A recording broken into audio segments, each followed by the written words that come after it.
Well, staying with Al-Shifa, is Israel breaking international law in its operations at the hospital?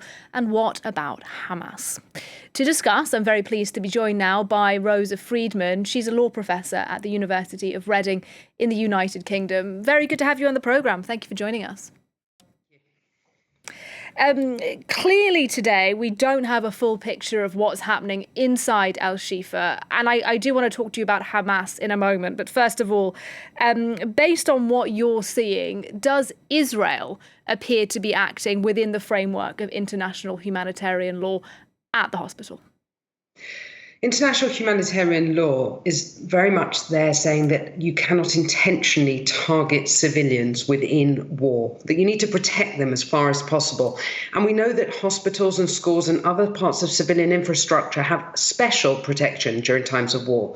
But that changes if a hospital is being used for military purposes or aims, such as having fighters inside it, such as having weapons caches and so forth. Israel claims that the Al-Shifa hospital is being used for Hamas military command, for weapon storage, and to carry out attacks on Israel or on Israeli soldiers. If that is true, then Israel is acting within the law if it goes into the hospital to root out those armed combatants. It must, however, give adequate warning before doing so, which is not in dispute. Israel has spent many weeks now warning that it would go into the hospital in order to root out the command and control center. But until Israel provides evidence, which it obviously will only be able to do if that evidence exists after it has entered the compound and found the weapons caches and found the command and control center underneath the hospital. If it produces that evidence, then we will know that it has acted within the law. There's one more caveat to this, which is that while there are still civilians inside, whether they're being used as human shields or not, Israel still cannot intentionally target them. And we've seen video footage and evidence that Israel has provided humanitarian pauses to allow many thousands of people out of the hospital who have wanted to leave. But we do know that there remain civilians inside there, and Israel has to do its best to protect them from harm as well.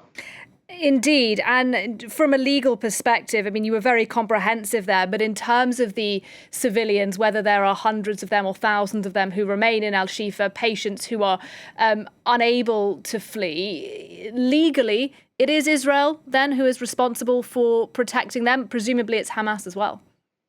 Legally, all parties to an armed conflict must do their best to protect civilians and must never intentionally target a civilian. Now, we know that Hamas, as with other terrorist organizations, does intentionally target civilians, as it did on the 7th of October, and also uses civilians as human shields. But just because Hamas is using them as human shields doesn't mean that Israel doesn't have responsibility to protect them. Israel must do its best not to harm civilians within an armed conflict. And it seems from the evidence that is coming out that Israel is doing that by providing, for example, incubators for the babies yesterday, who were then eventually moved to actually another place in the hospital compound that did have electricity. But that does not mean that there won't be civilian deaths and civilian injuries. And we know that the people who are left in the hospital are likely to be the elderly, people with disability, or children.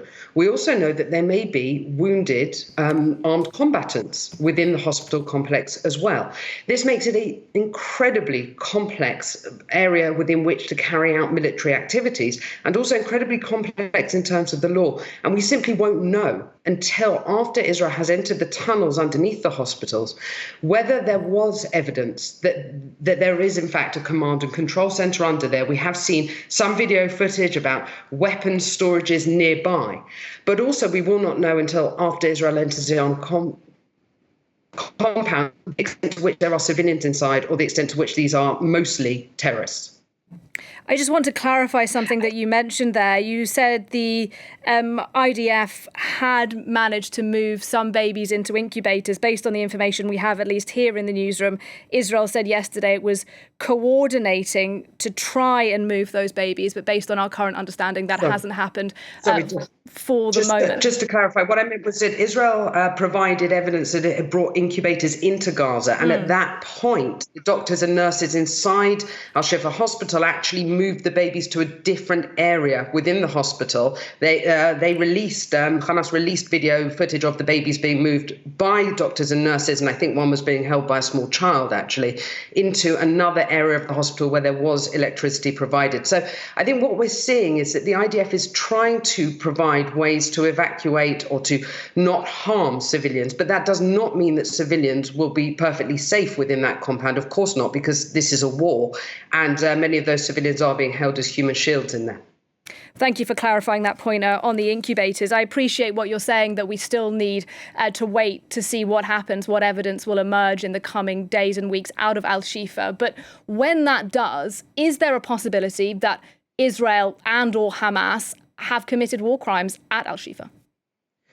There is always a possibility that war crimes have been committed. And even if these are not war crimes, we know that there is grave destruction and death that is occurring on both sides in this conflict. The question really is around proportionality. And within international law, it says that the proportionality means proportionate to the aim or the objective of the war being waged. That aim or objective is firstly to free the hostages that were kidnapped and taken into Gaza on October the 7th, and secondly to root out a terrorist organisation that has said in its charter and repeatedly said since this war began that its aim is to destroy Israel.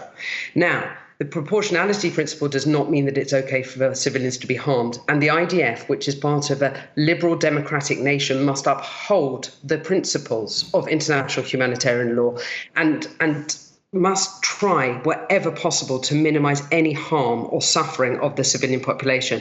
And it is that which we simply will not know until after this war is over. There can be much speculation about it. We know that there is a war on social media from both sides and people producing videos and evidence, some of which is from this war and is from today, and others of which have been debunked as being from other wars and other contexts. But we really will not know until after the war is over and an investigation happens.